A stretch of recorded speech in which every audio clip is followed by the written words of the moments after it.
Hi, Grandma. I'm gonna set one. I can set one, and then you can set one, and then we could do the last one together. Do you think that would be cute? How do we do the last one together? I don't know. Could we? Yeah, that's what I was thinking too. I don't think the fire works like that. Okay, pa. Nice. Yeah. Yay! Hi, I'm Whitney, Hi, I'm Cheyenne. and we're at the round table today. So pull up a chair and join the mindful myriad. Damn, That that's feels so good. better. We feel it out. We feel it out. Yeah. Today we're gonna start with a tarot pool. We've talked about doing tarot as like the intro for every show. Let's see which card we're gonna get to analyze today, I guess. Kind of set the vibe, set the intention. So I'm doing this. Yeah. Schmack. Oh, it's sideways. Oh, sorry. We'll count it as Yeah, well, I mean, as it's upright just- because it was facing you, so Yeah. like low-key upright. Willed. What are our initial impressions of the world? I actually don't know that much about this card, to be honest. The World is one of my favorite cards. Okay, cute. I say that like I know a bunch about it, and I don't. That's actually one of the ones that's on my bookshelf. It's been on my bookshelf for a couple weeks. Nice. The World to me, of course, is like all-encompassing, right? So it's like very round energy, which is like healing, kind of joyful experiences, kind of like the world is your oyster, inconsistencies that happen. So like ebb and flow of the world, nature as a whole, Mother Yeah. Earth. That's just The kind of what I cyclical think of. kind of. Exactly. I can see that. Yeah. Okay. I would say with any card or with any deck, all decks have like the same Basic general structure. but it's really cool. I mean, like that's why I have so many decks. I highly encourage anybody trying to learn decks is to look at the pictures first. Don't immediately go to the guidebook. Yeah. What things stand out to you and all of that. As someone who doesn't know about this card that much, I am gonna look at the picture and get a vibe. But I notice in the background, it looks to be like a sunset or a sunrise. Low-key, I can't tell the difference. Maybe hopes, maybe endings, but like maybe it's one and the same, and that could be what it's trying to convey. But there's a lot of yellow as well, which is like a joyful color. They're dancing, they're embracing. At first glance, you can't really even tell like whose legs are whose. Harmony, both their hands are like hold to each other. Reminds me. Mirroring. Yeah, also kind of like an energy exchange, you know, which I feel like shows like deep connection. Yeah, very intimate. They are balancing on these things on top of the water. And water I know represents the subconscious. And so I feel like this shows level of like being fully embodied, not being in your unconscious mind, but being like in the present moment, I would think. Especially their dancing. Dancing, Yeah. I think, is a very like present. You have to, Yeah, like you have to feel embodied. Yeah. Yeah. And I like that. literally moving your body. Yeah. Okay, so we can read the tale and the keywords. Yeah. I'm pretty sure that this is after their wedding. Okay, cute. Feel free to correct me if I'm wrong. But Hinemoa in Tutanekai, it comes from New Zealand. It is a Maori legend. The world, and then this is for this guidebook in this deck. Let me be very clear for that as well. The world is a happily ever after ending following a difficult journey. So Hinemoa and Tutanekai represent the victorious conclusion, a positive outcome most desired. However, conclusion also heralds the start of a new journey. It's both, yeah, of the sunset and the sunrise. Yes, Yeah. exactly. Yeah. Which I think that this is another reason that this card always makes me think of a wedding, because a wedding is the conclusion of your dating. Yeah. Right. And it's like this really cool big finale, but also The start of something new. huge start of your entire lives together as a married couple. Upright, it represents completion, recognition, fulfillment, triumph, and celebration. So think of like all the positive things that come with, I don't know, I'm just going to keep Like a saying job well wedding. done. Yeah. Yeah. Interestingly enough, this is actually the last of the major arcana. This is the last card in the whole thing. So we did pull it upright, but the reversed connotations for this deck, by the way, are imperfection, disappointment, shortcuts, short-sightedness, and anxiety. I could see that, because then these little like gourds that they're standing on, or whatever they may be, can be like a precarious. I think a wipeout. Old wipeout with the big balls. Yeah, those things that they have to run on that stand in the those water, and ones. I'm always like, I would eat it. Yeah, right now they're locked in, but if it was reversed, they would be like unsteady. So that was our tarot card pool. Theme of the day. So, I was gonna say the intention of today, and then couldn't figure out why. yeah. The intention of today is intention. Wow, imagination. For us right now, New Year's is right around the corner, so everybody does like New Year's resolutions and stuff like that. So I figure intention is probably a good episode theme. Very appropriate. Oh, very apt. Yeah. Yeah. Yeah. Yeah. I thought you were gonna say very mindful. Oh. And I was like, girl. I did want to talk about intentions, especially like how you said with the New Year, but I kind of want to talk about like the difference between intention and action. And they don't have to be one and the same. Yeah. Yeah, no, it's fine. Something to get started with talking about intention is how we set our intentions for the 12 days. We did ours differently. There's something called 12 Days of Yule. And that's what I participated in. You write down 13 wishes want to come true in the new year. You write them down as affirmations and something you can like wish for help from like the universe or your spirit guides, whatever you believe in, God. You write down your 13 as if they've already come true. And each day from the solstice on the 21st until the 2nd, you will burn one without looking at it. So you can kind of see mine that I have here. Yeah, I was like, ain't no fucking way you said that. And I don't look at them before I burn them because it doesn't matter. They're all gonna come true. And who cares, you know? No, yeah, for real. Yeah. You're not wrong. You're just Aggressive. a little aggressive about it. But I have to be because my cynicism will like, it'll sneak up on me. I also love that you take them out with tweezers. Well, fire safety. Well, yeah, I know, but you're also... I could have taken it out, yeah. I will take my little piece and then I will hold it over a candle, burn it, and put it into a fire safe container. Fire safety is always number one. Yeah, of course. Sorry. At the end, on the 12th day, doing it for 12 days, yet you have 13 wishes. You write your wishes the same day as you burn your first one, 50 dibs. It wasn't clear to me whenever I was initially researching. Yeah. It's kind of a pagan thing. So it ends on the 2nd. You will burn the last one that you're due to burn, and then you're left with one left over. Have one left over. You're able to read that one. That one is then your responsibility for the year to put significant amount of like action into it. All intentions and spell work or New Year's resolutions, it's up to you to like bring those into fruition and like actually see the change happen, because you can't just wish for something and then be like, oh, why haven't I got a job offer? Probably because you haven't applied to any jobs, dude. Oops, probably because you didn't start your resume. Probably because you have no skills. Probably because you're a loser. And that's why intention is so important. That one's the one that you focus on for the year. And that's what my plan is for the next couple days. But yours is slightly different. So you can go ahead and explain how you do your thing. Intention is so important. We have similar intentions, but slightly different because we did it different ways. Yeah. That's another reason I really like the kind of fluidity of spirituality in general, is because there's no hard rules. You look across, like, I don't want to say every, because I am not going to claim knowledge that I don't have, right? Across a lot of different cultures, there are a lot of different themes. A lot of the same things, but told in different ways and like different the archetypes. stories. Exactly. There's archetypes, but then, I mean, like, that's, you know, you have the Roman equivalents to the Greek equivalents to Egyptian equivalents. You know, they're all similar, but also very different if you look at their actual story. All that to say, yes, I did mine a little differently. Yeah. Sorry. No, anyway, you're good. This is something that I had wanted to do, but because I'm a nervous Gervis, I was like really scared about doing it wrong. Right. That's silly. Even if you do it wrong, mistakes are like... though. I get why you would feel. Yeah. Basically, I had like done some research and whatever, because I do want to be knowledgeable, right? I want to have the knowledge to be intentional with what I'm doing, but I don't have to have all of the answers all of the time. Tell a Virgo that 10 times fast. Like, read a couple different things, and starting it on Yule is what a lot of people do. Some people started on Christmas Eve, some people started on Christmas Day, and then I had one Reddit thread where this commenter basically said, honestly, I used to be really stressed about it because, you know, Christmas time or Yule time, like holiday season, for people was really stressful and really busy. And so this commenter said, like, honestly, I do it whenever I had the time between the holidays to do it. So I just do it whenever the heck I want. And I was like, that's pretty much exactly, I started mine on Christmas Eve. I wrote all of my wishes, and I write them as I wish XYZ. Okay. Yeah, so I'm not like an affirmation. Because I was thinking that at first. Yeah. Because I kind of view my spiritual path and everything as like kind of communing with the universe or communicating with the universe. Yeah. That's something that I'm putting into the world. I'm telling the universe, hey, I wish for this. I also wish for this, which makes me feel kind of needy, but because I have to write I wish 13 times. It was a lot. Yeah, it was kind of a lot.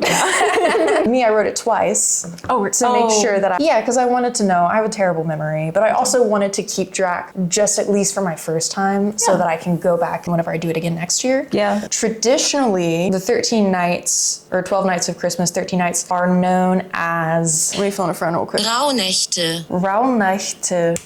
It's that German lineage. Basically, like the time between Christmas Eve or Christmas Day to early January was known as the darkest night. I'm pretty sure like the Rauch part, which please, I'm so sorry, I'm not trying to be disrespectful. The Rauchnächte, the last part of that is night. Yeah. The first part of that is either rough or smoke. Yeah. Okay. Because the hearth is really important at this time because it's, you know, winter and everything like that. Yeah. So this time was especially reserved for staying inside, preparing, tending to oneself, tending to the home, being very intentional with how you're living at that time. So I wrote all of my wishes. I also, my own practice spin on it. I made a sigil. That's so cool. So I burned my sigil and then Do you burn one each night as well?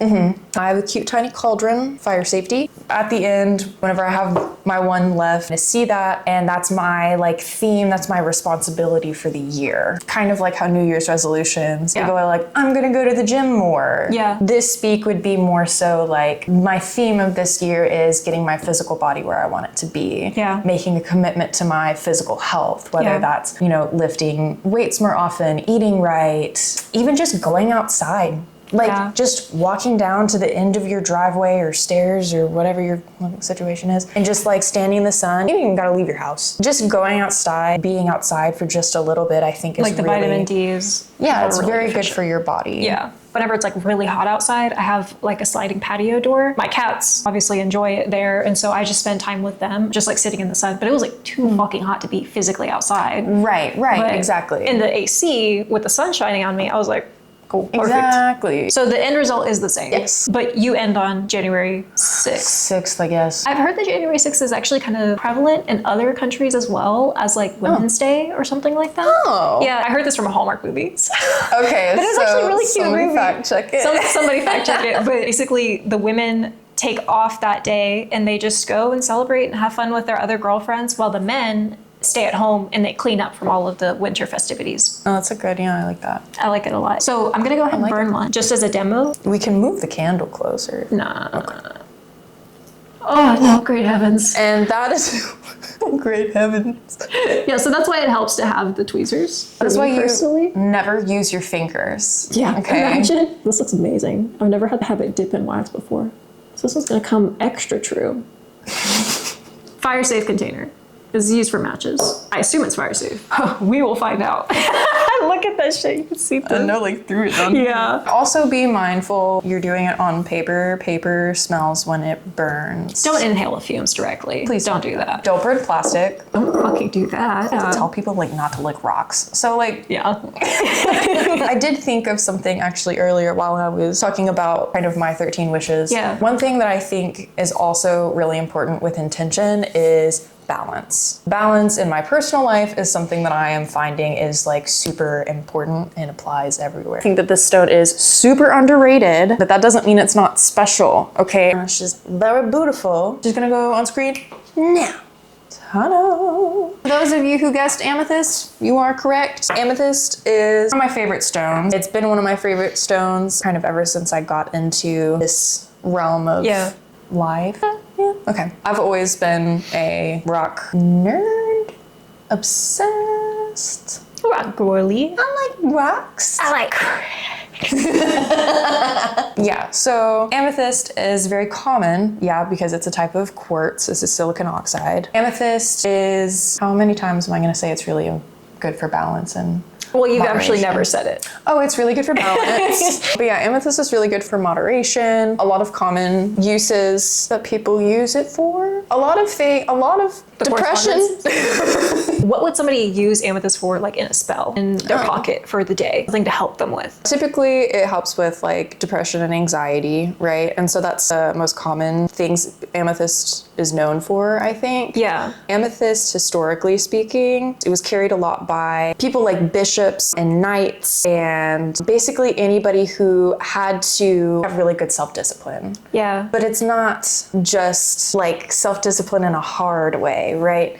The best way that I think about amethyst, I guess kind of like a pendulum, right? So like I carry amethyst if I'm feeling kind of emotional or if I'm like having an angry day or something like that, because if my anger is the pendulum, right? And I'm like swinging everywhere. Amethyst is the one that kind of gently comes and brings like my pendulum back to like a normal flow of whatever is happening. That can be applied to everything. I associate amethyst partially due to its purple color, either like because it's purple or because of its like vibe, calming. I also kind of associate with like lavender. Yeah, amethyst gets its purple color from iron that has been heated, so it's been activated, so to speak, radiated. Do not leave your amethyst in the sun. They will change color. They can fade. I would say like pretty much any quartz derivative is going to be, it's like one of those seasonings that you can swap out pretty, if it's within the same family. Pretty freely. Yeah, being lavender also is the color, but lavender is very calming. It can also be like, lavender makes me happy. Like it's a happy stone, but I'm not like exuberant. I'm like happy and content. That's the word I'm going for. My weird sign? What did you ask me? What are we talking about? Well, and like for those of you who like Steven Universe, you introduced me to Steven Universe and I was so excited to see all the gems. And then Amethyst is on screen and you're like, that girl is uncouth, she's rude, she's kind of a terror. But I want you to think about Amethyst's character arc. Over the entire series, she goes, if you think about the pendulum, right? She goes all the way over here and then all the way over here and then she kind of matures. You can see her kind of becoming more centered and more herself throughout the whole story. I think that Amethyst is a really good interpretation of amethyst, especially like you can't just like slap an amethyst band-aid on something and be like, that's gonna balance. Balance is not a fixed state. Unfortunately, everything is fluid. Everything's moving like the world, everything is cyclical. Okay, so we're like on theme. We are. Yeah. There's this book, it's called Crystal Clear. It's by J.S. Saxena. If I say your name wrong, I'm so sorry. I've gotten into this book a little bit. I'm somebody who loves lore and science and personal experience. This is very good for rock girlies who want like practical and a little woo-woo. Highly recommend. I'm loving this. So the winter solstice does start off Capricorn season, and with that, also wanted to address like the elephant in the room.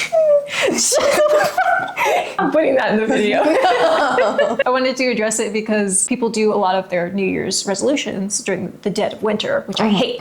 I'm very vocal about, but I see the benefit of it. And I wanted to talk about why Capricorn season is actually a good time to plant from actually a gardening perspective. I'm not a gardener yet. Insert the video of me being like, what are these?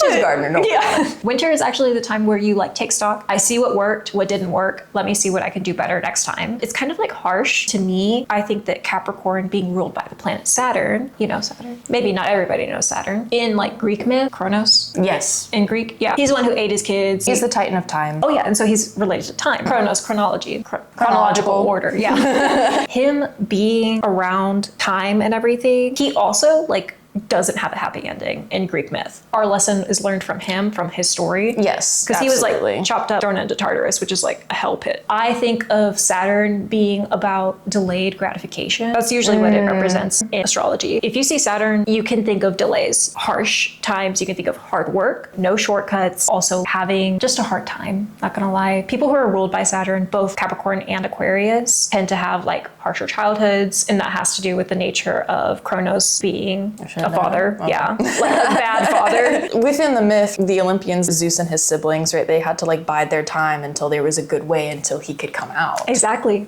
I feel like it all like meshes well. The lesson that we learned from Kronos is like needing to have that foresight. That was good. That was smart on Rhea's part, which was the mom. And I feel like Capricorn and that kind of energy isn't necessarily the type to see the end product. There's a saying, I long to live in a world where people plant seeds for a tree that they shall never know the taste of the fruit or something like that. Yes. Yeah. Well, and that kind of reminds me of Capricorn energy. Just like, I'm going to put in the hard work. I may not see the fruits of my labor, but I know that someone will. Capricorn season is a time of like dead winter. Astrology was formulated in the Northern Hemisphere. It's a Northern Hemisphere practice. Whenever there is like no life, there's a lot of like inaction and delay simply because there's not enough sun, not even like warm enough for you to pry open the ground to plant your seeds. Yeah, no, like the ground is frozen solid. It's frozen solid. So this is not the time to do anything, but it's a time for you to figure it out. That's why I think that this is a good time to decide your New Year's resolutions. After holidays, because you're like kind of basically waiting for the new year to start. It's like like that weird liminal. Yes, exactly. That's what I was going to say. Amethyst is so good in liminal spaces. Yeah, as to well. kind of, you're in that liminal space. This is a really good time to make use of just your thoughts. And I'm a huge proponent of actually putting those things into action come spring in Aries season with the head start of like